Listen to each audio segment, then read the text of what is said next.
I have a friend named Monty Roberts who owns a horse ranch in San Isidro.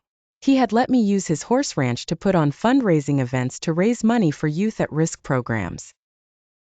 The last time I was there, he introduced me by saying, "I want to tell you why I let you use my horse ranch.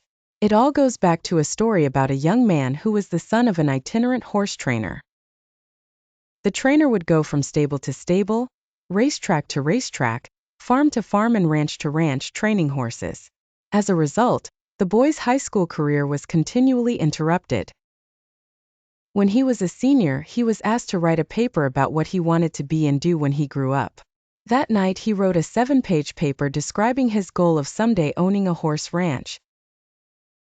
He wrote about his dream in great detail, and he even drew a diagram of a 200-acre ranch, showing the location of all the buildings, the stables, and the track. Then he drew a detailed floor plan. It was a floor plan for a 4,000-square-foot house that would sit on a 200-acre dream ranch. He put a great deal of his heart into the project, and the next day he handed it in to his teacher. 2 days later he received his paper back.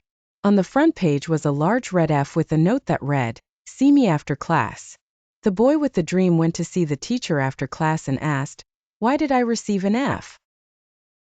The teacher said, "This is an unrealistic dream for a young boy like you. You have no money. You come from an itinerant family. You have no resources. Owning a horse ranch requires a lot of money. You have to buy the land. You have to pay for the original breeding stock, and later you'll have to pay large stud fees. There's no way you could ever do it."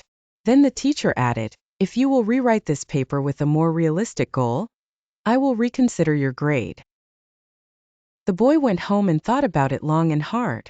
He asked his father what he should do. His father said, "Look, son, you have to make up your own mind on this. However, I think it is a very important decision for you." Finally, after sitting with it for a week, the boy turned in the same paper, making no changes at all. He stated, "You can keep the F and I'll keep my dream." Monty then turned to the assembled group and said, "I tell you this story because you are sitting in my 4,000-square-foot house in the middle of my 200-acre horse ranch. I still have that school paper framed over the fireplace." He added, "The best part of the story is that 2 summers ago that same schoolteacher brought 30 kids to camp out on my ranch for a week. When the teacher was leaving, he said, 'Look, Monty, I can tell you this now. When I was your teacher, I was something of a dream stealer. During those years I stole a lot of kids' dreams. Fortunately, you had enough gumption not to give up on yours.' Moral: don't let anyone steal your dreams. Follow your heart no matter what. No dream is too big or too small when one works hard to live it. One should always try making dreams come true no matter what."